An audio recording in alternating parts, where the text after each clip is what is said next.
www.touchfm.org. This is Jarvis Green, two-time former Super Bowl champion of the New England Patriots. I listen to TMS, The Morning Show with Brother Charles. All righty, final moments of the program. We have Kevin Peterson by phone. Kevin called up in regards to statements that he claims were made here by, I guess, both hosts to a degree. And I don't know how I'm in this, but that's okay. And Kevin, you just heard Sunshine speak. It's only fair that, and I'm telling you right now, we don't have a lot of time, but Kevin, back to you. It's your microphone. Go. Okay, so it is patently unfair for the radio personalities at the show to say that I manipulated the political process by serving as a Charlotte Ritchie proxy at the meeting the other night. The meeting held the other night was sponsored by the New Democracy Coalition and no one else. In fact, it was a meeting that extended from an earlier meeting in May. Okay. At both meetings, Charles Clemens was present, and he was welcomed. Okay. So all this stuff, because I happen to support another candidate, I can't do anything else politically in town without being criticized because I'm not a supporter of Charles Clemens. First things first, Kevin. I don't think you heard me personally criticize you or anybody. If you decide, why is my name coming up? Why is it coming up in relation to Charlotte Ritchie? Because I held a nonpartisan discussion that is a function that was reflected my organization's work over the last decade. And we just read Miss Gola Ritchie's statement, stating. So you didn't get the memo from the press release? You must not have gotten the memo in which Miss Ritchie herself disassociates herself from your meeting, and then and she, and that's her right. That's because there was no connection anyway. In fact, she didn't know about the meeting. Okay. Because it would have been dishonest and unfair and partisan if I told her that meeting was going to happen and that she was invited. She was not invited. Okay. Now, Mayor Charles Clemens was invited, ironically, and he showed up. How was he invited? Because he was turned away. And Kevin, nobody turned any candidates away. He was invited by email on 2 separate occasions. Okay. I have the email. Okay. So I don't want you guys getting on some kind of mission where because people don't agree with Charles Clemens in terms of him being mayor, that you have the right to go on the radio station and trash people. Well, Kevin, hold up 1 second. Let me just say this. I've never publicly endorsed Charles. I've never publicly I didn't say that. But one moment. I just want you to know that one thing I want you to know, Kevin, is that it's unfair for this radio station, which is part of my community, to intimate that someone's doing something unsavory because he doesn't support Charles Clemens for mayor. Well, one thing I want to ask you, Kevin, is this. Have you called the Boston Globe, who is intimating the very same thing based on the interviews that they did outside at the meeting in which you invited them to be present? Well, 1 minute, Kevin. But it is no. That is okay. No. So have you gone after Adrian Walker, who has a very, very critical analysis of the meeting that you structured and organized in the way that you're coming at me? And I actually am not the only one. Did you know, and have you called John Barrows, who called in here yesterday, as it relates to what he was informed about that meeting? And in your letter, Kevin, and in your people that you mentioned have intimated that I am somehow being manipulative. And neither have I. That's fine. That's what democracy is about. Neither have I. I should say this to your audience, right? Yep. I have never, ever called for any person to step out of the race. We were having a political discussion where that option came up. Right. I never did. However, and nobody in the room, as I understand it, took that suggestion seriously.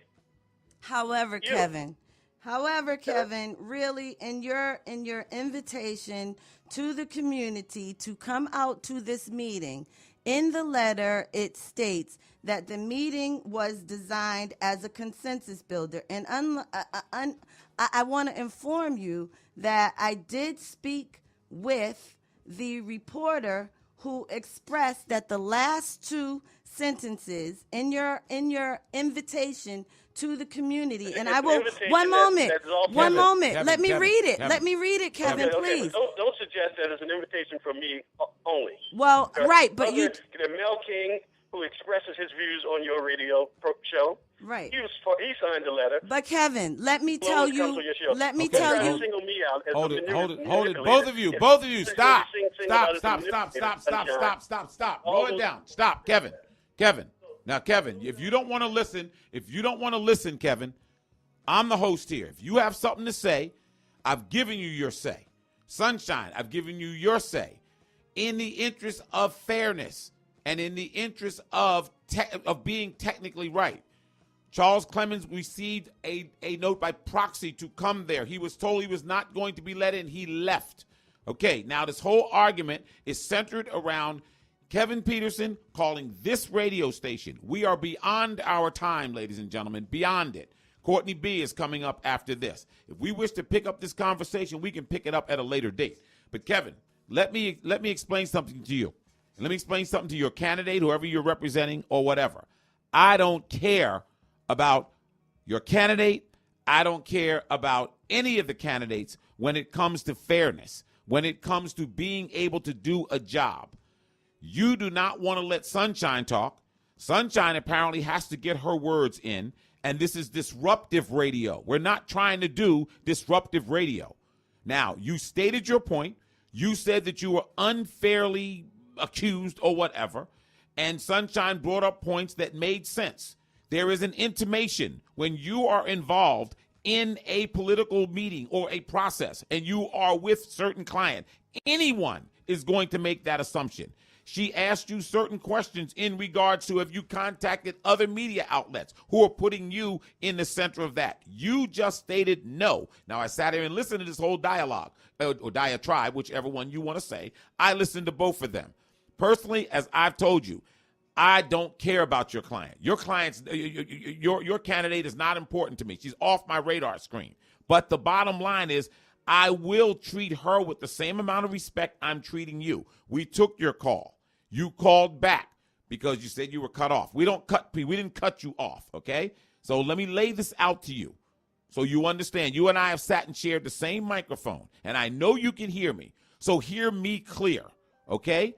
If you want to call up this program and you want to get into long diatribes or anger management situations that you all should be really talking about, yours truly included, we're not doing it, okay? We have enough dissension within the black community right now, and whether it be your candidate or Charles Clemens or John Barrows or Charles Yancey or any Felix Arroyo, any of the candidates of color, I'm telling you all, you are welcome to this microphone. I am going to ask you difficult questions. But if you put yourself in difficult situations, then this is what's going to happen. And you cannot expect Sunshine or anybody else not to ask you questions as to why you were a certain place, why you did certain things, why you said certain things, and why certain things were looked a certain way. Perception is reality in the political world in many, many situations. I'm ending it there. Because when you get into all of this, people get crazy. The end of Miss Golaricci's to this Wednesday event said, to this end, we are again inviting you to another and final meeting on this matter. This is important in bold black letters. At this meeting, we will engage in a frank, adult, and bottom line discussion about our political future in this city. We need to be there, and we need your critical input. At this meeting, we will come to a consensus. This is exactly what the co-host of this program said on what is, or who is the candidate from the black community in Boston. And afterward, we must express our collected choice. Sunshine, please. Final comments, keep them brief. We have taken up Courtney B's time, and we hopefully will be back Monday. And if we have to, we'll continue down this road. But I am not going to make this program about Charlotte Golaricci. I'm not doing that because she's getting much too much attention over the other candidates now. And I'm not making it about Charles Clemens because he's the founder of this station. I'm going to make it about you voters, and whether you want to vote for her, Charles, or any of the other candidates, white or black, that is your privilege. You understand? Do what you need to do. Make sure you go out and vote. Go ahead, Sunshine. Well, I'd just like to say that I appreciate all of the listeners and callers, including Kevin Peterson, for calling in. And I would just say to the people that are within listening earshot that as a member of this community, I, as well as them, is entitled to have an opinion about anything. I am politically astute in what it is that I wish to do. I in no way, shape, or form utilize this microphone to promote any candidate, not even just a candidate, but a political party or anything of that nature. I know what bipartisanship means and to be nonpartisan. And so I don't share that with anyone, and it's unfortunate that Kevin called in to say that it is me using this microphone for those purposes. It is not just myself, but the community has raised their voices about that meeting, and even some of those on the panel questioned